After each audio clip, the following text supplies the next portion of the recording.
Добар ден, почитувани. Стартува новото издание на магазинот за практично родителство 0+ месеци на телевизија Телма. Ништо не може да се спореди со огромното чувство на љубов кога првпат ќе го земете бебето, новороденчето во вашите раце. По 9 долги месеци конечно можете да им се израдувате на малите сладки прстиња на рачињата и ноџињата. Но порадувањето и преморот оставаат траги, како и грижите на родителите дали е се во ред со здравието и развојот на новороденчето во првиот месец. За првите 4 недели од животот на бебето денеска зборуваме со професор доктор Аспазија Софијанова, специјалист педијатар, субспецијалист неонатолог. Добре ни дојдовте. Добро ве најдов, како секогаш прекрасни, со една убава атмосфера и со една убава желба да споделиме многу интересни работи за кои ќе говориме во овој период. Така. Родителите често се шокирани кога ќе ја видат бојата на кожата на новороденчето, која што понекогаш може да биде светло-розева, црвена. Дали е таа вообичаена промена и дали спонтано поминува? Знаете како новороденчето е нешто најубаво што може да ни се случи и често пати обично ако е тоа прво новородено во фамилијата, секогаш сме малку збунети околу некои работи кои што можеби ние ги очекуваме на еден или на друг начин, а ги гледаме или ги осознаваме на трет начин, а тоа значи дека као и што е секогаш моето предавање, новороденето не е возрасен во мало. Значи, тоа има своји специфики. Едно од тие е бојата на кожата, за која и започнавте вие со разговорот.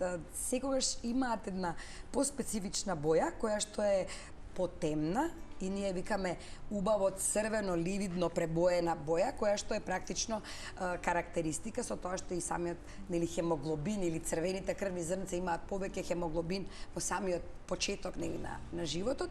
Потоа тие се распаѓаат, па настанува таа така наречена физиолошка жолтица, која знаете се јави кај децата, односно новороденчињата од 3-тиот до 7-тиот ден од нивното раѓање. И меѓутоа, без разлика, она што не смее да им биде невпечатливо, туку впечатливо е темно црвената боја или бордо боја, која е практично онаа убавата боја која ја сакаме кај новороденчето и ние ги велиме убавата боја. Ние викаме црвено, сладко и насмеано бебе. А сладко значи и да има и нормална гликемија која што секогаш по дефолт ја земаме после раѓањето, што укажува дека се е во ред и може да јаде и може веќе да почне со возрастниот живот.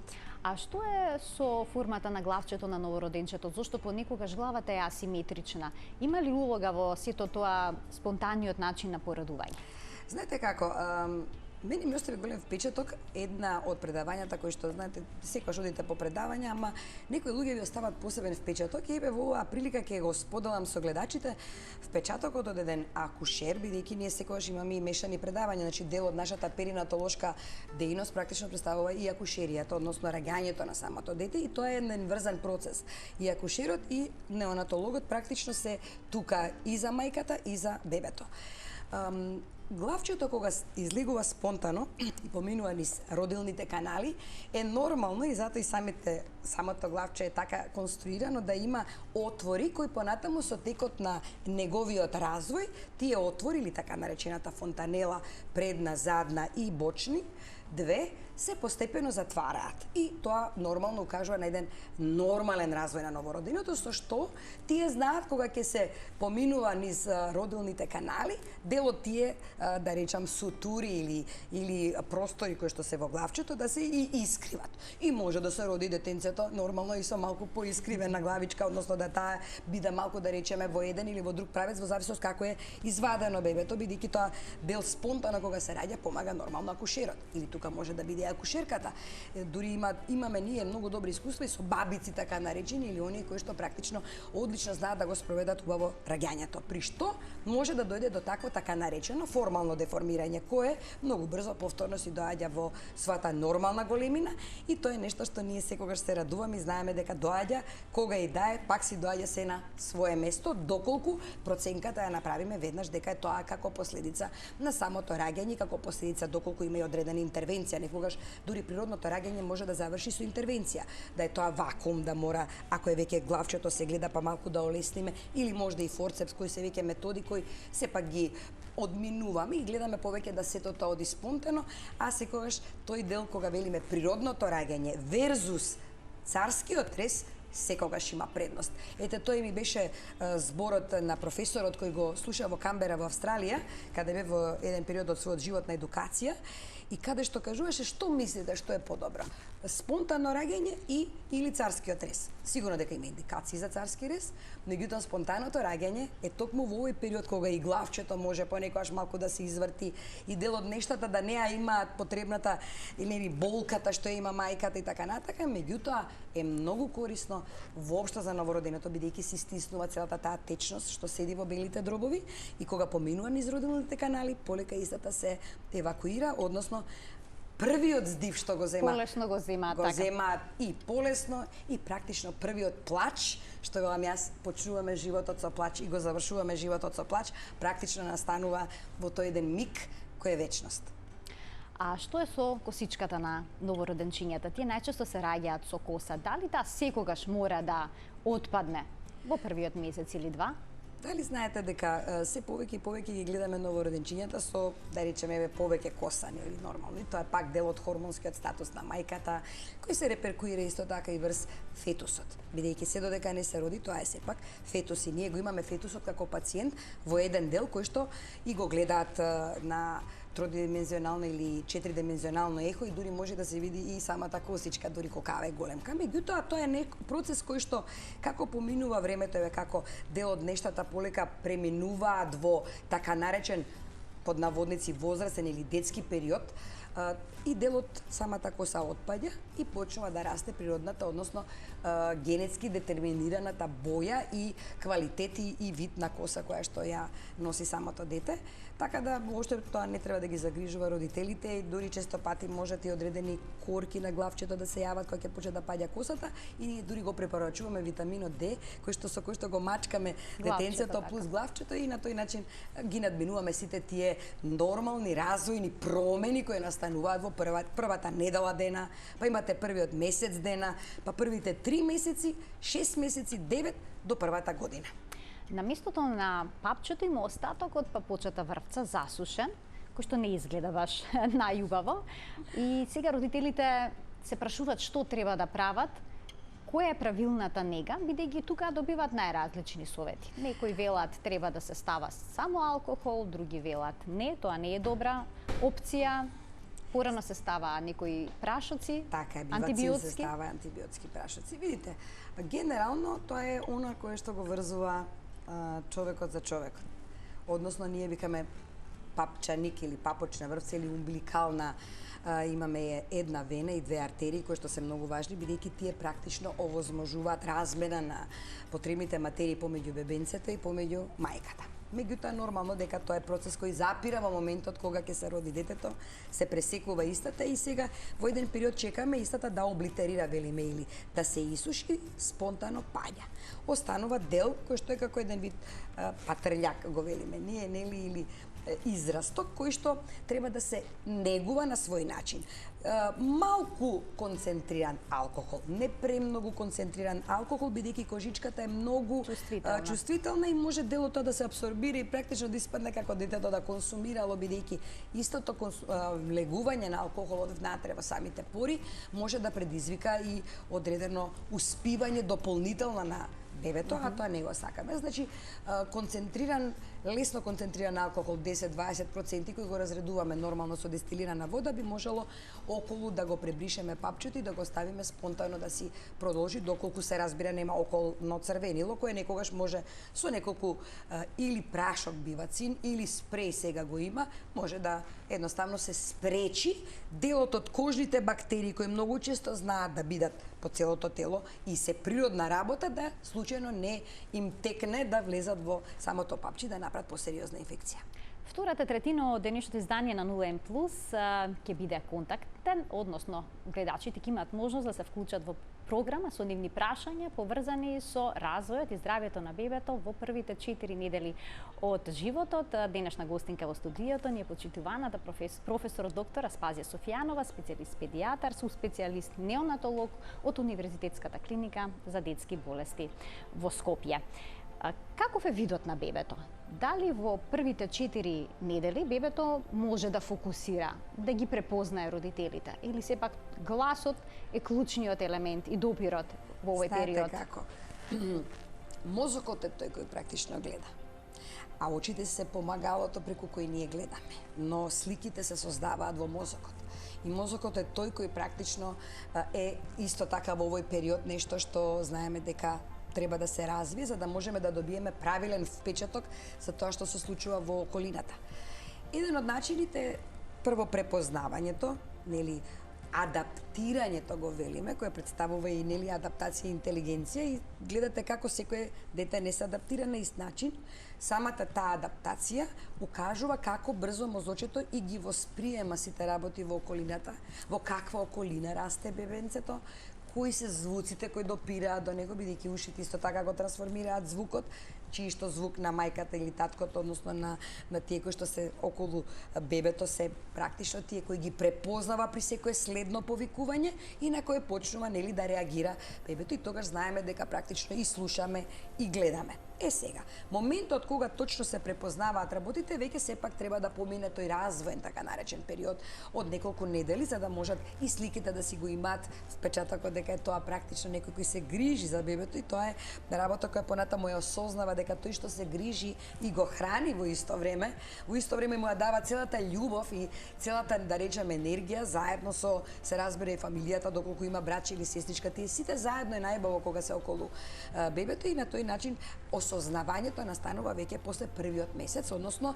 тука некаде и вториот месец и некогаш нели знаеме очичките знаат да не концентрираат добро одредена далечина на предметот што се наоѓа или одреден лик и при тоа знаат некогаш и да се искриват, но тоа е физиолошки и пак велам му треба време на адаптација за да го точно фиксира, тоа исто да се преработи во мозокот и на тој начин да видиме дека практично нема проблем околу тоа дали очичките некогаш одат налево или надесно или да кажеме. Веднаш родителите помислуваат на страбизам. Секогаш помислуваат. Колку пати сме имале така случаи, уште еден момент да го споделиме и да кажеме дека и бојата не значи дека ќе остане таква, бидејќи често пати од симпатичен нагол гледано сите сакаме, имаме замисла за нашите деца какви сакаме да бидат, да личат на ово или оно, да земат очи генетски од баба, од дедо, доколку се нели синоним на нешто убаво, плави или зелени, независно или црни, кафени и тогаш се периодите кога практично настанува и трансформација, создавање на пигментацијата и на многу работи кои се поврзани повторно со развојот на централниот нервен систем или мозокот. Имаме гледач на линија. Да го слушнеме прашањето. Добар ден. Добар ден, дали се слушаме? Добар ден, да. Во програма сте. Вака, значи во нашето семејство имаше семено насилство што бебе кога беше киркичката. Бидејќи се осеќа киркичката и разбира, значи од малец, од бебе, уште првиот месец. Она има сега проблем со говорот мали. Така. Да, ве разбрав. Може да ви одговорам? Да. Тоа се работи кои што и покрај тоа што мислиме дека децата не разбираат и дека не остануваат одредени енграми ги велиме или простори во мозокот кои паметат добри и лоши навики, добри и лоши ситуации, добри и лоши одредени искуство, работи да, кои што како искуство оставаат печат. Веројатно во случајот таа ситуација што се случила во вашето семејство оставила одреден печат, не веројатно него сигурно. И ние не сме свесни, затоа не мислиме бебето ништо не разбира, не. Разбира многу повеќе од што ние можеме и да претпоставиме. И затоа се добри тие психолошки совети што се даваат, да се слуша сериозна музика, да се слушаат музики кои го релаксираат, повторно ќе кажам, клучниот орган, тоа е мозокот. Овие енграми кои се создале, да речеме, во една таква средина во мозочето, се реперкуирале на некој начин, односно дали рефлексија понатаму во развојот на детето, а очигледно тоа е говорот. Тука мора да се работи мултидисциплинарно, значи со дефектолог, со психолог и едноставно со педијатар со кој што ќе може да се прво оттргне проблемот кој што бил, веројатно нема комплетна меморија бидејќи сепак ако е бебе било, тогаш не е толку впечатокот оставен голем кога детето расте, печатот што се остава е многу посериозен и многу поголема рефлексија дава понатаму врз развојот на детето и затоа велам убаво би било да се контактира дефектолог во вашиот случај, да се консултира и психолог и малку да се поразговара на начин на кој работата ќе може детето да ја надмине. Веројатно говорот си е природно нормален, меѓутоа тој сакадиран говор што знае да се јави во ваквите случаи е последица на нешто што го спречува мозокот да ги дава импулсите на време, затоа што преминал, односно поминал некаков стрес стрес, кој иако ние не го чувствуваме како стрес кај возрастните, кај бебето има друга димензија која ја гледаме отпосле. Што е со примитивните рефлекси што ги има новородинчето? Дали родителите треба да внимаваат на нив? Или тоа е нешто што треба педијатарот да го процени и кога се губат на која возраст? Примитивните рефлекси се нешто многу интересно кое ние во првите прегледи го правиме и кое што е практично дел од нашата рутина во прегледот на новороденото и кои се навистина многу интересни бидејќи преку тоа проценката индиректно ја правиме дали се функционира како што треба во развојот, односно дали е мозокот окей. Тоа е оној момент кога го земаме со рачиња неговите рачиња или со двата прста го земаме и очекуваме да ги фати прстите и гледаме дали имаме добра моторика, значи дали добро ги има тој рефлекс на фаќање, а тоа е исто многу важно, колку убаво реагира на тоа, колку е цврстината на фатот јака или не е толку јака или послаба и нормално обид да стане. И вие ќе видите како едно здраво новороденче, нормално со придржување на главчето во првиот месец, дури може да направи обид за подкренување или за станување, дури оној интересен обид за чекорење. И нели тие работи ние ги посакуваме бидејќи се, да кажеме, во очекуваните граници дека се оди како што треба и покрај тоа што нели знаете, оценката што се става на самото раѓање е многу важна. Апгар скорот. Односно така наречениот Апгар скор. И од 5 до 10 е она кое што очекуваме дека ќе има нормален тек и развој и обично се завршува добро кога е оценката најреална 9-ка па 10-ка, тоа се она ја гледаме бојата на кожата што споменавме, нели баш и овие рефлекси што ги укажавте, насмевката на детето, многу работи ни укажува дека се оди како што треба. Тие примитивни рефлекси нема да ги налетате, односно да ги очекувате кога ќе веќе надмине 6-тиот месец, бидејќи постепено тие се гасат и затоа се велат примитивни, но укажуваат на нормален развој. Ако вие видите дека едно новородено, да кажеме, се однесува малку различно од она што е очекувано да е нормално, тогаш сепак побарајте тоа да го провери педијатарот, односно неонатологот, кој ќе може да види дали е тоа вистински она што мајката има можеби очекуван страв или е реална состојба на која што треба да и се обрати повеќе внимание. И некогаш родителите кога ви насочуваат или читаат или така, убаво е да се провери, али да се провери со стручно лице, некој кој ќе ви каже да, овде немаме предмет за тревожење, не, овде сепак имаме момент за тревожење. Ајде да го проследиме прашањето и на следниот гледач, што ќе биде сега вклучен во програма. Добар ден. Ало, добар ден. Повелете. Вака, сакам да прашам, имам новороденче од 1 месец и се појави како розова дамка на пелените. Така се појави на почетокот, значи првите 3-4 дена кога имаше, па исчезни, сега повторно забележав како розова дамка на самите пелени. Така. Дали е тоа опасно или? Не е воопшто опасно, тоа е и за очекување и затоа се дава витамин К кај таквите црвени дамки, бидејќи факторите за коагулација се врзани со развојот на црниот дроб. Црниот дроб, знаете, или хепар или јетра, го викаме ние народски, е нешто што е исто така во фаза на развој и влегува во овие развојни ситуации кои што ги следиме во првите неколку месеци и често пати она што е важно за коагулацијата на крвта е токму развојот на сите фактори за коагулација во црниот дроб. Бидејќи тој е се уште незрел и во одредени моменти, ако и особено во текот на самото раѓање имало можеби и пролонгирано раѓање или ако е царски рез, па тие покасно се создаваат, може да создадат вака одредена црвена дамка која апсолутно не би требало да ве грижи, дури се повторува давањето на витаминот К и на тој начин практично се спречува евентуално по јако, да кажеме, крварење кое не сме го гледале, освен во одредени ситуации каде имаме конгенитални проблеми во однос на тоа дека факторите на коагулација или згрупчување на крвта не се добри и тогаш веќе, но тоа се навистина ретки, тука веќе се исклучоци каде што пак се обраќаат на местото каде што ние интервенираме. А што е со пелените? Родителите имаат дилема дали да употребуваат пелени за еднократна употреба или пак платнени пелени, бидејќи се повеќе стати има на интернет каде што се препорачуваат платнените пелени. Мојот личен став е пелената си ја врши својата улога, бидејќи се уште сознанието за обавувањето на физиолошките потреби кај бебето се нормално на самото раѓање сведени на нула и постепено доаѓа до развојот на навиките со тек на време и при тоа едно од навиките, нели, и исфрлувањето на пелените колку е можно тоа порано, ама не па по секоја цена да се исфрлат, па потоа да си направиме друг проблем. Генерално, оние пелени кои што ние ги пеглавме и кои што се пеглани, кои што се стерилни, се чисти, се најпријатни за кожата. Да знаеме да го расчистиме моментот на мелните пелени, па кои се многу пофункционални, бидејќи ова е многу поголемо оптеретување за мајката.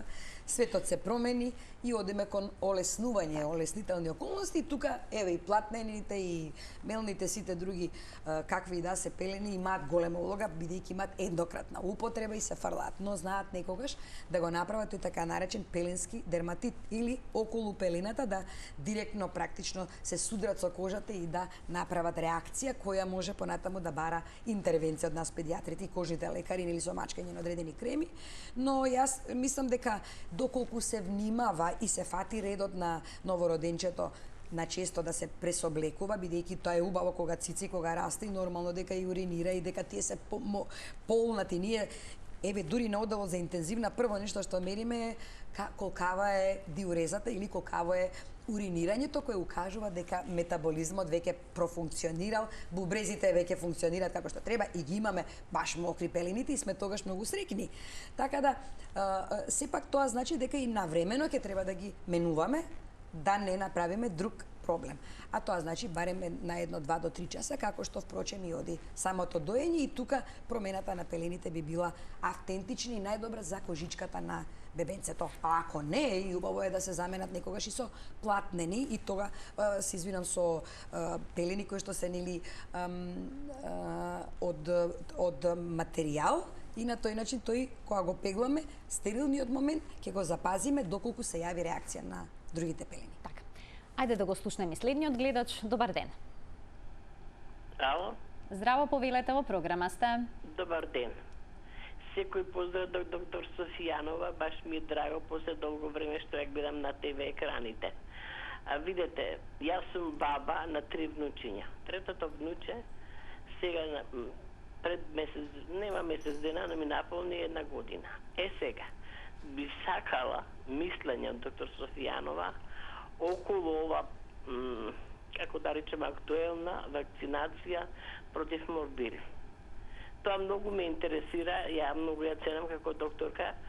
Другите две си ги примаат тие 5-валентни, 2-валентни, не знам ја какви се, пошто сум ја баба на тие деца, не знам точно. Меѓутоа за третото баш ме интересира незиното мислење околу оваа вакцинација. Така, малку излеговме од денешната тема, но сепак е педиатриско прашање, исклучително актуелно. Ви благодарам што се јавивте и што го поставивте ова прашање. Знаат луѓето што ме следат дали на социјалните мрежи, дали животно вака, дека сепак учествувам активно и ја представувам државата во сите европски здруженија и светски здруженија каде дебатираме токму на овие теми: вакцинација, кога, зошто, каде, како. Со оглед на тоа дека во нашата држава, а и во дел од соседните, но знаеме и гледаме дека местата со каде децата не биле вакцинирани, веќе имаме така наречен outbreak или појавување на морбили или сипаници, ситните така наречени сипаници, за кои веќе постои оваа вакцина, која во одреден временски период треба да се даде, и таа по календарот на вакцинирање одговара најавтентично за да се создадат антителата во организмот против болестите заради кои практично ставаме вакцината. Со оглед на тоа дека има голем број на веќе заболени од морбили, ставот и на Европската академија на педиатрија, мојот личен став е, ако детето се дои, тоа е само по себе природно заштитено со антителата од мајката која очекуваме или не, и да била и да не била вакцинирана, без разлика, значи прима антитела, односно прима имунитет доволно преку мајчиното млеко. Личниот став кој го направивме со дебати одредени и сега дел од подкрепа на колегите кои имаат искуство и кои можеби може да се занимаваат со научно-истраживачка дејност, па и дел од пациентите да ги испитуваат и да дадат дефинитивен заклучок, бидејќи не можете да експериментирате на деца. Меѓутоа, еве, кога се доаѓаат вакви круцијални ситуации, можете да дадете одговор како што вие сега барате. Ја морам да стојам како став, како лекар за ова што го кажувам. 9-тиот месец е месец каде што, доколку има фактори на ризик во околината, каде што престојува бебето, го дадеме евентуално во градинка, би бил минималниот месец каде може да ја прими оваа вакцина за морбили. Сега од 6 до 9 месец, тука е сега прашањето дали да или не, ставот на Европската академија на педиатрија од 9 месец да доколку се наоѓа во ризичната група на држави каде што веќе имаме ваков аутбрейк како што и кај нас е епидемијата, тогаш и би можело да се порани со давањето на вакцината која официјално треба да ја дадеме после 12-тиот месец и се рачунаат тие 3 месеци назад дека се период кога детето ќе почне да го создава сопствениот имунитет ни прерано, ни прекасно. Доколку се дојде до 9-тиот месец би било идеално. Периодот од 6-тиот до 9-тиот каде има исто и препораки дека може да се даде, е период каде вистински треба да бидат факторите на ризик големи. Братчето, сестричката во фамилијата, имаме некој, не се другите вакцинирани, немаме каде да го однесеме детенцето, тогаш и тоа, но да биде сепак под надзор на педијатар, бидејќи сепак е доста релативно мало и реакциите некогаш знаат да бидат вакви или такви, но под окото на искусниот лекар. Значи, од 9-тиот месец нагоре, од 6 до 9 месец, доколку навистина постои ризик и во околината и кон самото дете, ако стапиле другите во контакт со морбили. Доктор Софијанова, ви благодарам за вашето денешно гостување. Имавме уште многу за што да зборуваме, но ете, второ продолжение наскоро се надевам дека повторно ќе бидете гостинка во оваа студија. Секогаш со вас. Почитувани, ова беше се во денешното издание на 0N+. Гледајте не во редовниот термин, како и обично од 12 до 12:26 минути во рамки на утринската на Телма. До гледање.